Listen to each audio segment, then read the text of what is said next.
Velkomin í fréttaskýringaþáttinn 30 mínútur.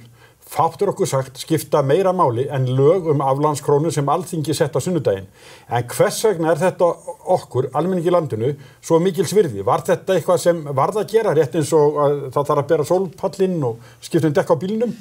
Efnahagskerfi þjóðríkis flókið fyrirbæri og vand með farið, ekki síst þegar verið að rísa upp úr öskustóni eins og við Íslendingar erum að gera. Við vitum að Seðlabankinn hefur styrkt gjaldeyrisforða sinn að undanförnu, ekki síst til að mæta aflandskrónumálinu, þiðnun snjóhengjunar. Til mín kominn Stefán Broddi Guðjónsson, forstöðumaður greiningardeildar Arionsbanka. Vertu velkominn. Takk fyrir það. Já, þá þetta spurningin, allt virkar þetta frekar flókið. En fyrir okkur sem vitum kannski ekki neitt eða lítið, hefur þetta áhrif á líf okkar almennings í landinu? Takk fyrir að bjóða mér að koma og ég skal reyna að gera mitt besta í að tala mannamál. Mér stundum sagt að við sem störfum við greiningar og efnahagslífun og svo framvegis, við eigum dálítið erfitt með það. Ég las greiningar, þetta fínt. Já, svona við reynum. En það alveg rétt hjá þér að stundum orðaðan þannig eins og þetta skipta okkur öllu máli í dag. Og þetta skiptir mjög miklu máli. Hins vegar það svo fyrir svona allan almenning á Íslandi að höftin hafa nú einhvern veginn þróast með þeim hætti að við höfum ekki fundið svo mikið fyrir þeim. Það var svona fljótlega eftir að þau voru að setja á, þá leið svona eldra fólki eða fólki svona meðan aldur til dæmis, því það upplýði ástandið ekkert ósvipað eins og var svona áður en þegar höftin voru hérna í eina tíð. Menn voru að pukrast með gjaldeyri og heyrðust fréttir af einhverjum sem átti fullt af gjaldeyri í tösku og svo framvegis. Við munum eftir þessum sögum. Við verðum að skila gjaldeyri og svo framvegis. En svo hafi hlutir þróast þannig að við höfum raun og veru kannski ekki fundið svo mikið svona almenningur þegar við þurfum að kaupa vörur og þjónustu og erum að ferðast til útlanda. Flestir hafa ekki fundið neitt greiðlega mikið fyrir þeim. Jú, það eru takmarkanir á því hvað þú mátt kaupa á gjaldeyri og almenningur getur ekki fara út í banka með krónunar sínar og ákveða að kaupa gjaldeyri til þess að eiga inn í skúffu eða hvað hann er. En hins vegar og kannski ástæðan fyrir því að við þróast vel kannski fyrst svo að efnahagslífið þróaðist með mun jákvæðari hætti heldur en ég held að flestar við þorað að vona. Þá áttu við bara tekjur þjóðar og... Fyrst og fremst getum við þakkað það ferðaþjónustunni og svo það var mjög jákvæð skrefur stigin í skuldastöðu ríkissjóðs og fyrirtækja og almennings sem að svona gera verkum að íslenskt þjóðarbú lítur betur út. En fyrst og fremst það samt gjaldeyri sköpunin sem orðið töluvert mikið meiri en við við spáðum í upphafi. Þannig að það hefur leitt til þess að í staðinn fyrir það að Seðlabankinn væri að nota takmarkaðan eða lítinn skuldsettan gjaldeyrisforða til þess að reyna að halda krónunni nokkuð stöðugri í raun og veru í til að veiku gildi, þá það gerst að í raun og nákvæmlega hið gagnstæða hefur gerst. Það hefur verið mokað undir hana og hún er raun og veru og Seðlabankinn frekar þeim stað að svona vera hefur getað í raun og veru byggt upp gjaldeyrisforða, óskuldsettan gjaldeyrisforða af miklu meiri hraða en við þorðum að vona. Og þannig að krónu frekar verið í styrkingarfasa þannig að það hljómaði kannski ekki þegar við eftir á að hyggja þá var það að pukast með gjaldeyrin í skrifborðsskúffu það var ekki alveg eins góðu dýll eins og kannski menn héldu þegar að höftin voru sett á í upphafi. Það hlutur að þróast miklu betra eftir en máttu vona. En þetta þessi aðgerð núna? Þannig erum við sem sagt að mæta þessari snjóhengju sem við sífellt verið að tala þegar peningur komin í landi vegna vaxtamuna á sínum tíma. Einkum og sérlagi eða ekki? Jú. Það fjárfesting á Íslandi af einhverjum ástæðum, vaxtamunum, það menn að vænta þess að fá góð ávöxtun. Það var hvetjandi að koma með peninga hérna. Það má segja það. En nú þurfum við að losa þessa pening út og þessi aðgerð núna, svo nýjasta, er til þess. Ekki rétt? Jú.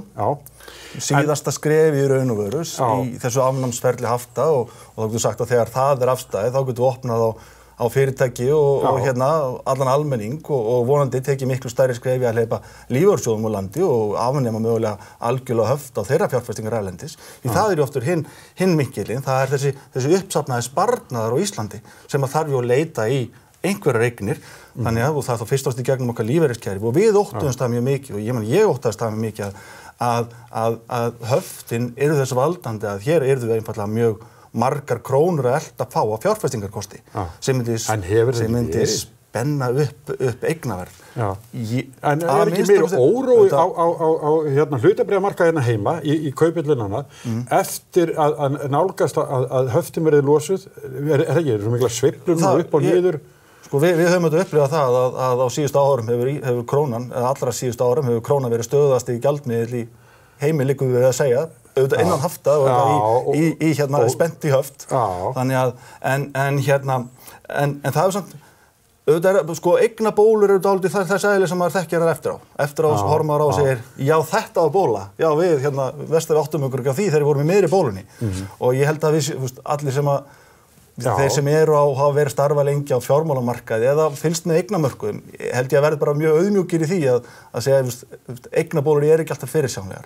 En við ekki fyrir það springa. Ekki fyrir það springa.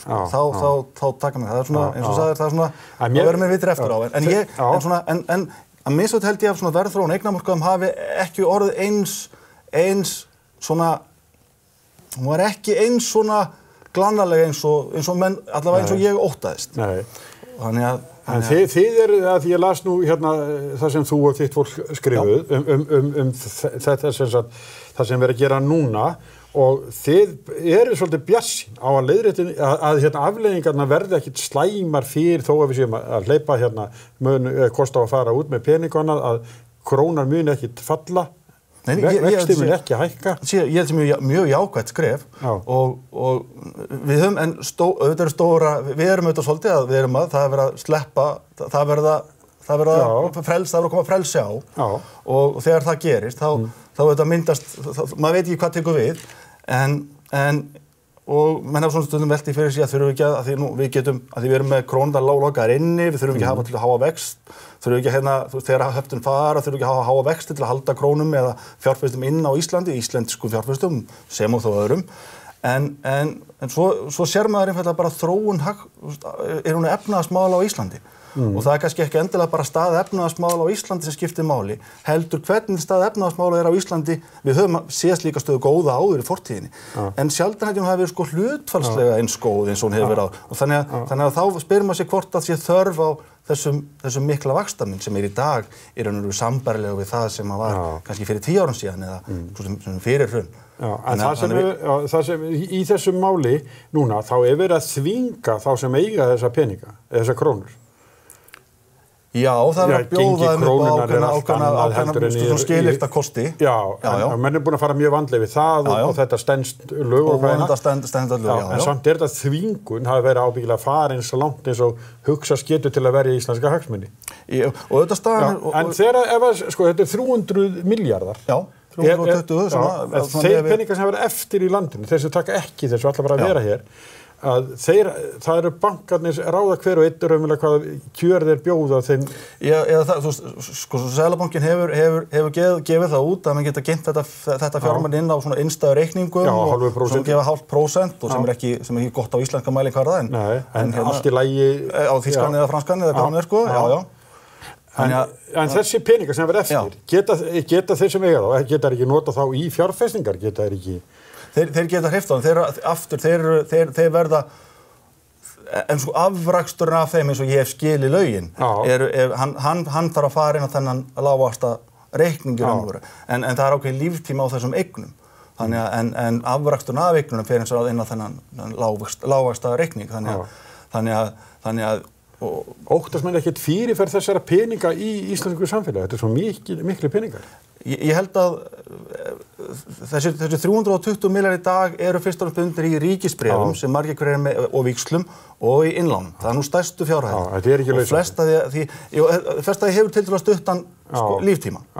Og þannig að svo fer, ef að vel tekst til, þá fer í raun og veru megnið af þessum upphæðum út í gegnum gjaldeyris uppbóð Seðlabankans sem að þessu stundu við höfum ekki séð skilmáluna núna þegar við erum að tala saman.